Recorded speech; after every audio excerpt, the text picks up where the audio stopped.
Flashing lights stabbed through the thick air as the town hall roared to life. Voices of a new America blared across giant screens, millions watching live. Cameras swung left and right, catching every face, every flicker of emotion. Karoline Leavitt stepped onto the stage, her navy blazer sharp against the bright backdrop. Behind her, the American flag stretched wide, lit like a silent giant standing guard. She didn't wave, she didn't smile wide. She just stood tall, shoulders back, gaze steady. Whispers flickered through the crowd like sparks, phones lifted high, people shifted in their seats. Everyone had heard the rumor. A special guest was coming to stir the pot. Seth Rogen sauntered out with a smirk curling across his face, hands shoved deep into his pockets, walking slow like he owned the room. The crowd's energy snapped, half excitement, half uncertainty. He spotted the flag behind Karoline and tilted.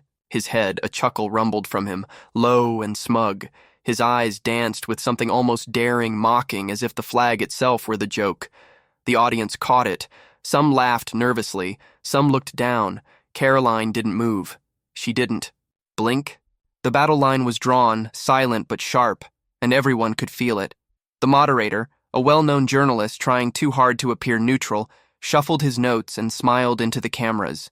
"Tonight, we talk about unity and patriotism," he announced, his voice smooth, but his eyes darting nervously between the two figures on stage. The audience leaned in, waiting, hoping for something big. Karoline sat perfectly still, her hands folded neatly in her lap, the flag a bold and silent. Witness behind her, she was the picture of quiet strength, dressed in that sharp navy blazer that refused to compete with the brightness of the flag. Before the first question could even be finished, Seth Rogen broke in with a loud chuckle that echoed around the theater. His shoulders shook as he leaned back lazily in his chair, pointing a thumb toward the flag behind Karoline. "Nothing screams progress like a giant piece of old cloth hanging behind you," he said, grinning wide, the smugness dripping off every word. A wave of gasps rippled through the audience. Nervous laughter popped up in pockets, not because it was funny, but because people weren't sure if they were supposed to laugh. Seth basked in the moment, arms crossed, legs stretched out like he owned the place. Karoline didn't flinch. Her eyes flickered briefly to the flag, then back to the audience, calm as ever. But her stillness spoke louder than any angry retort could have.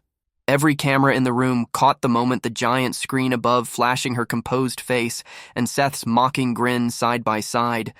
Within seconds, the moment was splashed across Twitter feeds, Instagram stories, TikToks, memes sprouted like wildfire, Karoline with the flag glowing behind her, Seth throwing his head back, laughing like a kid who thought he was the smartest. In the room, Seth wasn't finished. He waved a hand dismissively toward the flag.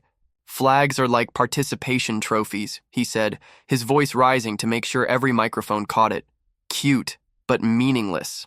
Another awkward ripple rolled through the room. Some of the crowd chuckled again, weaker this time, unsure. If they wanted to be seen siding with him, others just sat frozen, eyebrows raised, exchanging glances that screamed, "Did he really just say that?" Karoline's jaw tightened just slightly. It was almost invisible, but for those watching closely, it was the first crack in her otherwise steady armor. Yet she stayed silent. She didn't rush in. She let Seth hang himself with his own rope. Word by foolish word, meanwhile. Outside the building, social media was catching fire.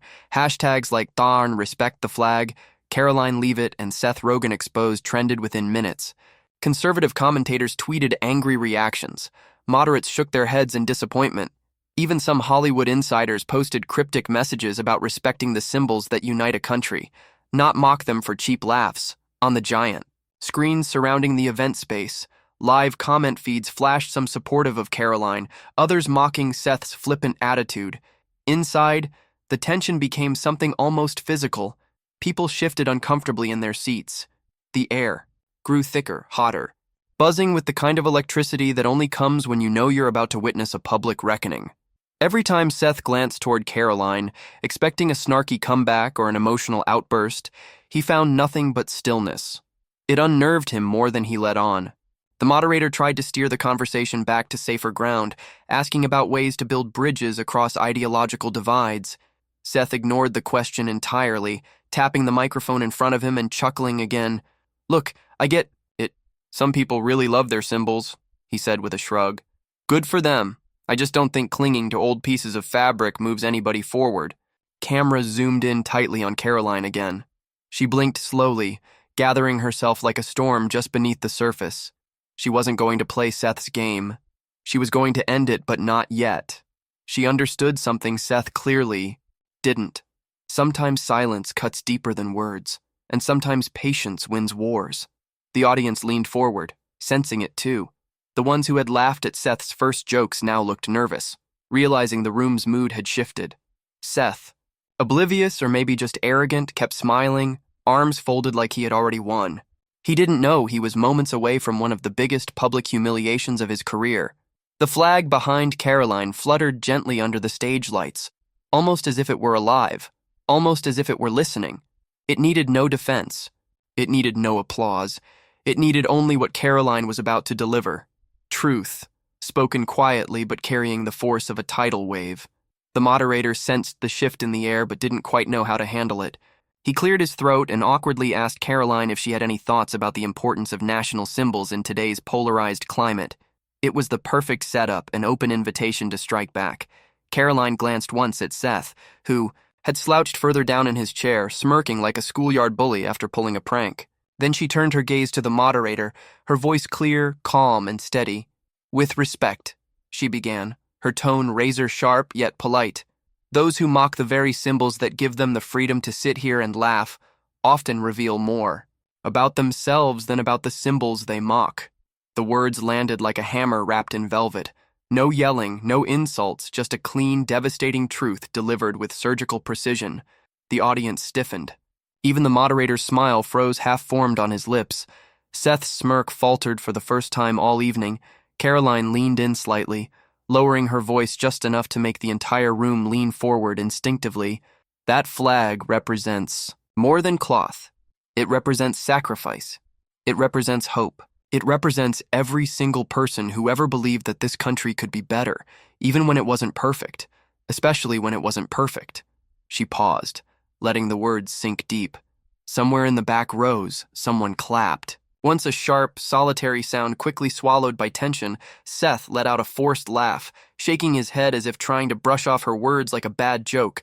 "Come on," he said loudly, trying to reclaim the spotlight. "You really think a piece of cloth can fix all our problems? Wake up, the world's burning, and you're pledging allegiance to a bedsheet." Karoline didn't even blink. "What I pledge allegiance to," she said, her voice steady as steel, "is the idea that some things are bigger than our cynicism, bigger than our bitterness, bigger than any cheap joke we can throw to get a few." Claps from people who are tired of believing in anything. The tension now was electric, humming under the skin of everyone in the room. The moderator opened his mouth to interrupt, but thought better of it. He sensed it too. This wasn't a moment to step into. This was a reckoning unfolding, slow and merciless. Seth shifted in his seat, clearly uncomfortable for the first time. His fingers drummed nervously on the table in front of him. He tried another angle, grinning and saying, Sure, blind patriotism is real cute. Maybe you should stitch a flag costume and wear it around everywhere you go." Karoline smiled, not the fake, polished smile of a politician, but something deeper, almost pitying. "You mistake respect for blindness," she said softly, "and you mistake cynicism for intelligence. That's a mistake a lot of people make before they grow up." The room exploded. A wave of laughter, cheers even. A few shouts of "That's right" rolled over the crowd. Seth's face turned a shade redder, and he barked out a laugh that sounded more like a cough. Cameras flashed wildly. Clips of Karoline's takedown were already being uploaded online. Captions screaming things like, "Karoline Leavitt humiliates Seth Rogen live," and "How to end a career in 30 seconds. Still, Karoline didn't gloat. She sat back, folded her hands again, and simply waited. She understood this wasn't about her winning a debate. It was about reminding people, maybe even just for a few minutes, that dignity still mattered, that honor wasn't a punchline, that believing in something bigger than yourself wasn't foolish. It was necessary. Seth, meanwhile, was losing his grip on the room. He leaned forward again, his voice louder, harsher now. "You know what's funny?" he barked. "None of these people care about that flag when it's time to do the real work. They wave it around when it's easy. They disappear when things get hard." Karoline tilted her head slightly, studying him the way a teacher might study a failing student. And yet, she said gently, they keep fighting, they keep hoping, they keep standing, and they'll keep doing it long after the jokes are forgotten. The moderator finally stepped in, trying desperately to regain control. Let's move to our next topic, healthcare, he said hastily. But everyone knew the real debate had already happened, and Karoline had won, not with anger, not with insults, but with grace, strength, and an unshakable belief in something Seth couldn't even see anymore. Even though the moderator tried to steer the conversation toward healthcare, the room's energy had already shifted, and it was impossible to ignore Seth, who had thrived. Earlier on, cheap laughs and smug one-liners now seemed desperate, like a man trying to fight his way out of quicksand. His words came faster, harsher, but with less weight behind them. Karoline, meanwhile, remained composed, almost serene, as if she knew the momentum had permanently swung in her favor. Seth interrupted again, louder this time, slamming his hand lightly on the table. You talk about hope and sacrifice like it's enough to fix everything. It's not. People are dying because your side is too busy worshiping a fantasy instead of facing the real world. His voice cracked at the edges, his frustration bubbling over into visible anger. Karoline didn't flinch. She took a measured breath, then spoke with the kind of patience usually reserved for a parent talking to a stubborn child, acknowledging. The real world doesn't mean abandoning the ideals that built it, she said. You act like hope is a weakness. It's not. It's a weapon. It's the only thing that has ever changed anything. The audience hung on every word now. It wasn't just a debate anymore. It was a lesson unfolding in real time. Karoline wasn't just defending her side. She was exposing the hollowness of Seth's cynicism. She wasn't attacking him personally. She was revealing the spiritual emptiness behind the jokes, the anger, the dismissiveness. Seth tried to laugh again, but it came out hollow.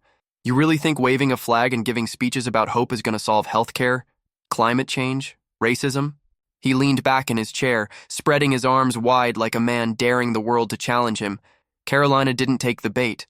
Instead, she leaned forward slightly, locking eyes with him. No, she said softly, but firmly. But I know that without hope, without belief in something better, none of those problems will ever be solved at all. Cynicism builds nothing. Bitterness fixes nothing. Mockery saves no one. The words cut deeper than any insult could have. There was no applause this time, no shouting, just a heavy silence. As if the entire room was collectively absorbing the blow, Seth's face tightened, his jaw clenching visibly. For a brief moment, he looked less like a confident comedian and more like a man who had lost the argument and worse, knew it. Trying to recover, Seth turned his attention back to the crowd, hoping to rally some support. Come on, folks! You can't seriously believe a bumper sticker slogan like hope is gonna fix the world, right? His laugh was forced, strained. But the room didn't laugh with him. They stayed quiet. They were thinking, feeling, and deep down, even Seth seemed to realize it. The silence was louder than any boo. Karoline sat back calmly, her hands folded, neatly on the table. She didn't need to gloat or press the advantage. She understood that true victory wasn't just in scoring points, it was in changing minds, even if only slightly, even if only for a moment. The moderator cleared his throat, awkwardly again, sensing the tension. Okay. Maybe we should move to closing statements, he said, almost pleading. Seth immediately jumped in, his voice louder than necessary. Yeah, sure, closing statement. Here's mine. Wake up, people. Stop buying into fairy tales. The world's ugly and broken, and pretending otherwise won't change it. The words hung there, bitter and heavy. Karoline waited a beat, then responded with quiet power. Acknowledging the world's brokenness is not the same as giving up on it, she said. The world is ugly sometimes, yes, but it's also beautiful. It's brave. It's full of people who rise above the hate and fear, who build when others tear down. You don't fix a broken world by mocking it. You fix it by loving it enough to want better, even when it's hard, especially when it's hard. This time, the audience didn't hesitate. Applause broke out, growing louder and louder until the entire room was on its feet. Even some who had laughed at Seth earlier now stood clapping for Karoline, not because she had crushed her opponent, but because she had reminded them of something they hadn't realized they were missing. Hope, real, stubborn, relentless hope. Seth sat back, defeated, his face flushed with anger and embarrassment. The debate was over. Karoline hadn't just won the argument, she had won the room.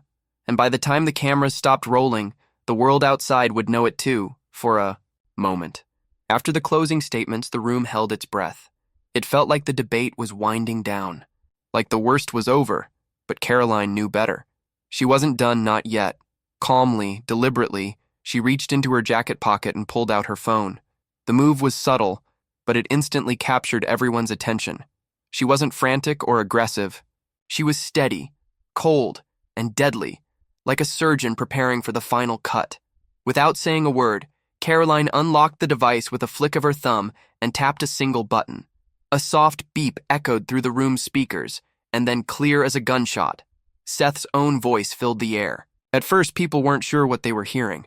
The recording crackled slightly, but then the words came through, unmistakable and damning. "You think I care about those flag-waving clowns? Please, I mock them because that's the only way to stay relevant. No one wants to hear hope speeches anymore. They want blood. They want anger." The audience froze. You could almost hear individual heartbeats pounding in the silence. Then the reactions came first. Gasps, then murmured outrage, then open shouting. The crowd that had once chuckled at Seth's jabs now recoiled from him as if he were something foul. Seth's face drained of color. He shot up from his chair, practically knocking it over. "That's out of context," he bellowed. His voice sharp and panicked, cutting through the noise like a blade. His hands flailed as if trying to physically grab back the words that now hung heavy in the room, undeniable and ugly. But Karoline didn't blink. She stayed, exactly where she was, cool and unbothered, the phone still playing the recording softly in her palm. When she finally spoke, her voice was low and deliberate, but it cut deeper than any shout. "Context doesn't change character," she said simply. It wasn't just what she said, it was how she said it, like a final verdict being handed down. No anger, no gloating, just truth. Sharp and cold as steel. The moderator desperately tried to regain control. Okay, folks, let's settle down. Let's remember, emotions are running high But it was useless. The room was spiraling fast, and everyone knew it. The moderator's words sounded small and insignificant compared to the tidal wave of energy that had erupted. Meanwhile, outside the debate hall, America was already reacting. Phones buzzed in pockets. Twitter exploded. The clip of Seth's drunken confession was posted, reposted, and clipped into memes within minutes. "Flag wavers are clowns" trended instantly, alongside hashtags like being Seth exposed and Karoline truth. Seth stood there, still sputtering, still trying to explain himself, but it was no use. The damage was done, and it was permanent. His celebrity armor built over years of edgy humor and viral mockery had shattered in front of millions, and Karoline? She rose slowly from her chair, stepping forward without hesitation. She didn't have to shout or argue anymore. She had already won the truth war, and now she was just walking through the rubble of what was left, as Karoline moved closer to the center of the stage, every eye locked onto her.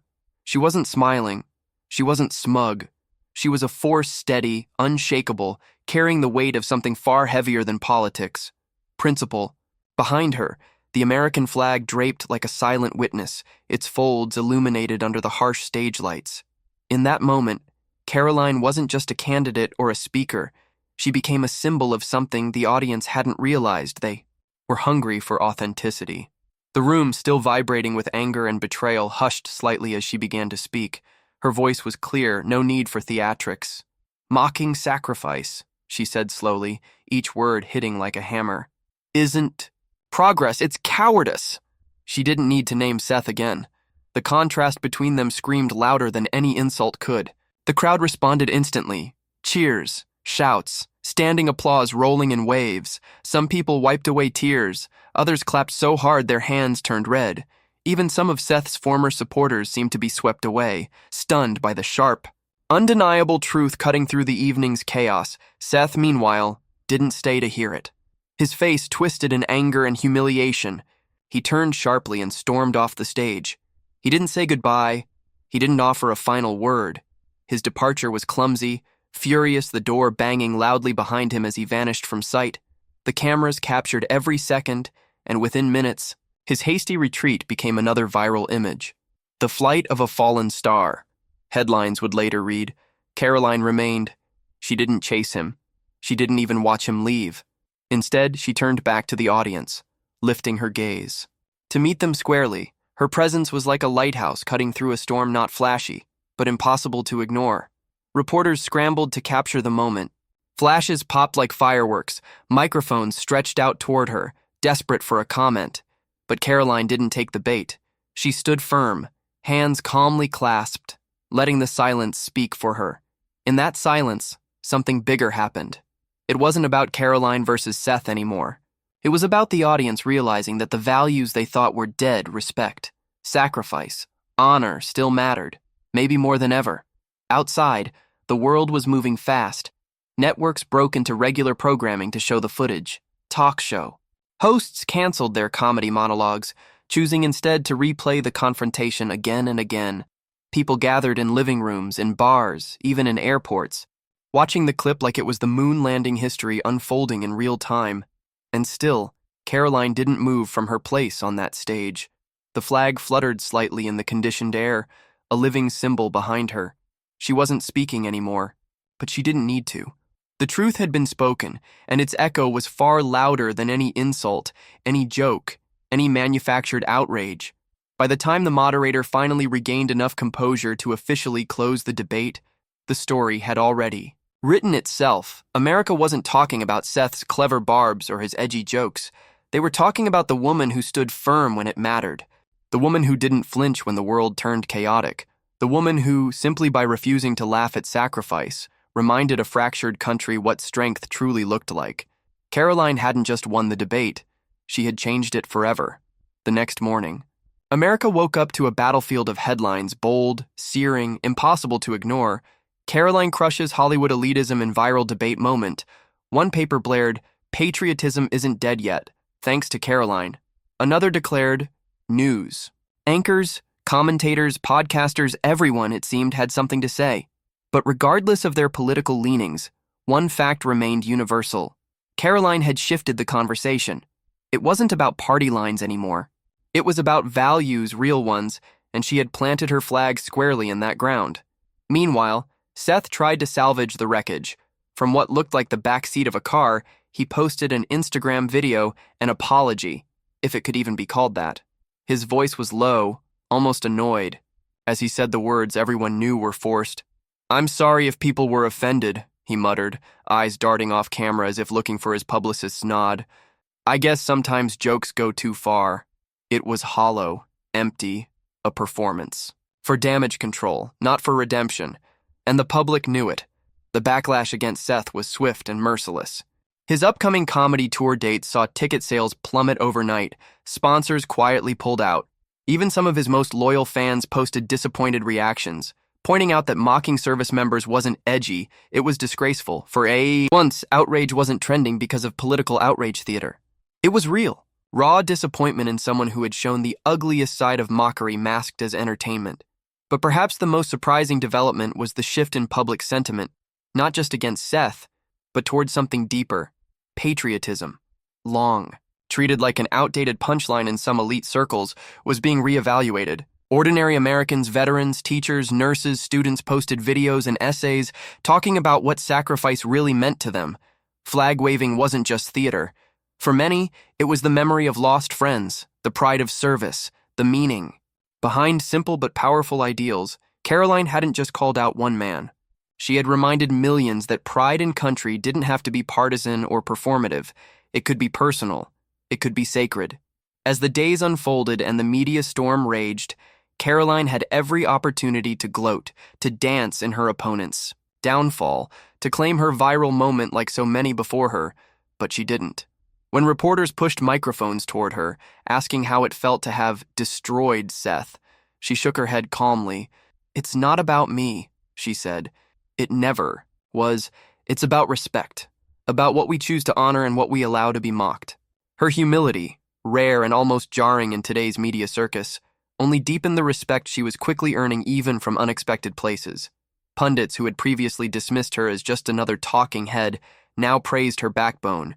A few celebrities, cautiously at first, voiced their support too. Veterans organizations sent her letters of thanks across the political spectrum. People who couldn't agree on much found themselves aligned not because of policy, but because of principle. Karoline refused to let the moment turn her into a celebrity.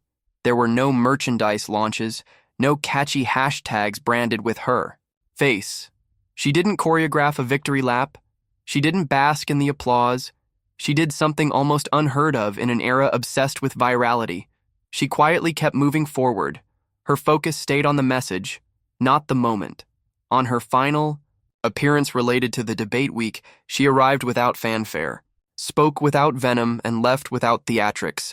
No mic drops, no self-congratulation, just a firm handshake, a respectful nod to the flag, and the steady, unshakable purpose she had carried all along as she walked away into the cool evening air. Away from the flashing cameras and roaring headlines, it became clear. Karoline wasn't interested in being a fleeting sensation. She was building something slower, sturdier, and far more dangerous to the culture of mockery that had dominated for too long. She didn't need to declare her victory. America already had, days after the uproar had calmed, when the trending hashtags had faded and the cameras had moved on to newer scandals. Karoline found herself standing quietly at a veterans' memorial. She came alone, without a team, without reporters trailing her, without even a posted photo to announce her visit. There were no speeches planned, no statements to be made. She wasn't seeking another headline. She was seeking something far, older, something sacred. Clutching a simple wreath of red, white, and blue flowers, Karoline approached the towering stone wall, etched with names of the fallen. The morning was still cool, the air sharp with silence, and the only sound was the rustling of leaves underfoot. She placed the wreath at the base of the memorial, bowing her head, not as a politician or public figure, but simply as an American, grateful, humbled, and aware of the cost carried by others, so that people like her could stand and speak freely. As she stood there, the scene shifted slowly into a powerful voiceover, low and steady. Fame fades, service endures. The words weren't shouted. They didn't need to be. They seeped into the bones of the moment, reminding anyone who might eventually see it that real honor isn't captured in viral clips or trending moments. It's written in the sacrifices quietly borne by those who never asked for glory. Overhead, the first light of the rising sun broke.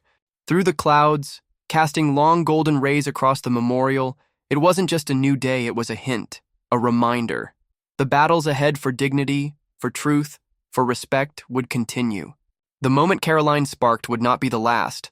As the screen slowly faded to black, one final flash of words burned bright. Honor isn't in the spotlight. It's in standing firm. And with that, the story closed, not with noise, but with a steady, unbreakable echo.